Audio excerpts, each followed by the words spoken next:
Aminu, duk da dai an soke koyar da tarihi a makarantun ne, amma dai tarihi ba zai manta da barnar da ake zargin wato Bola Tinubu ya yi mana ƙasar nan Najeriya. Bincike ya nuna cewa tun da aka kafa Najeriya a tara bashin tun da farkon kafata har zuwa yau a tara bashin da gwamnatoci suka ɗauka gaba ɗai Bola Tinubu cikin shekara 2 ya wuce su cin bashi gaba ɗaya tun kafa Najeriya. A yi duk basu sukan da aka ci da waɗanda aka biya da waɗanda aka gada da waye-waye na Bola Tinubu ya zo shi kaɗai ya ci bashin da ya fi na kowa cikin shekara 60 da aka ba Najeriya yanci.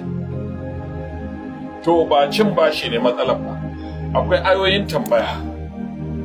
Bincike ya nuna cewa shekara 2025 wato shekarar da ta wuce, Najeriya ta tara kuɗaɗen shiga, kuɗaɗen haraji wanda aka samu daga ma'aikatan tara kudaden haraji da ma'aikatan nan custom da ma'aikatan nan tashoshin jirgin ruwa da sauransu, duk da inda haraji ke shigowa har da kamfanin man fetur.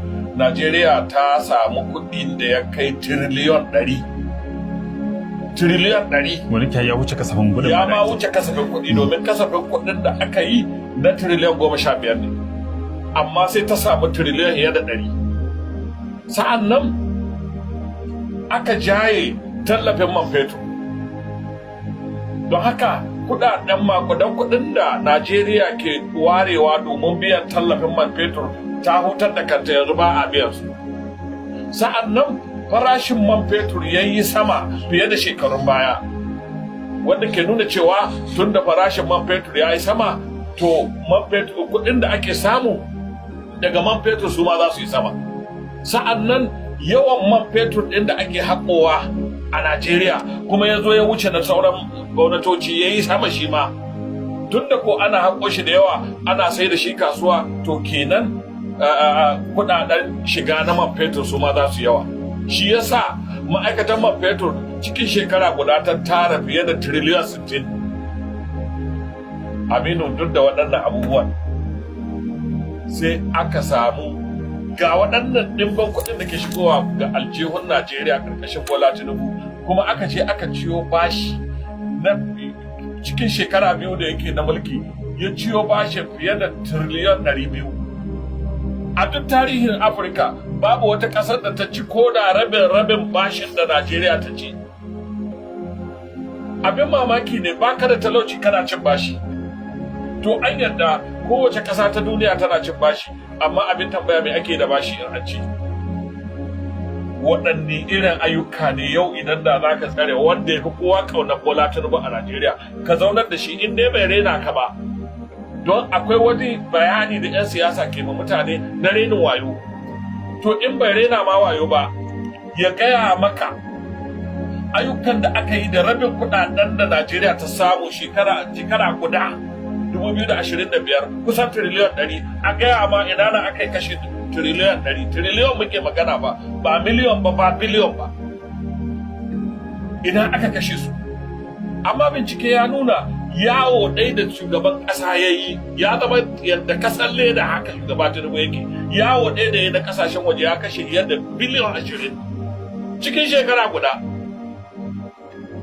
An zo ana ta almubazzaranci, ana ta sayan jiragen alfarma, motocin alfarma. Talakawan da wannan dukiyar tasu ce ana gasa musu gyaɗa a hannu. Talaka na fama da talauci da matsanancin rayuwa. Asibitoci yau, asibiti ta fi ƙarfin talaka sai dai ya sha maganin gargajiya. Babu magani asibiti. Makarantun ne na talakawa daban, sai an samu duk inda ka samu ɗiyan talakawa za ka samu makaranta ce wadda ko taga ba ta da, tagogi sun cire, kwano ya ɗebe, nan ne ɗiyan talakawa suke. Ministan ilimi za ka ga ɗiya ne na karatu ƙasashen waje. Ministan lahiya matar shi za ta haihu sai ta je ƙasashen waje. Don abin kunya babba da aka yi a Najeriya, shugaban ƙasa lokacin da yana kamfen ya ce idan aka zaɓe shi bai gyara wutar lantarki ta zama kullum ana samun ta ba, in ya dawo ka a sake zaɓen shi. Shi da kansa ya faɗa. amma wutar lantarki da ta ƙi gyaruwa sai shugaban ƙasa ya sa fadar shi aka sa mata sola. Wato kai talaka wutar lantarkin nan mun rena ma wayo mun ma ƙarya ta ƙi gyaruwa, amma mu mun saman mata mu, kai ma je ka nemi taka. To wani irin rayuwa ce, wace irin gwamnati ce, wani irin renin wayo ne ake ma 'yan Najeriya, kuma abin ban takaici na biyu. Kasafin kuɗi da aka yi na 2024 ba a aiwatar da shi ba kuma an ware kuɗin. Kasafin kuɗin da aka yi na 2025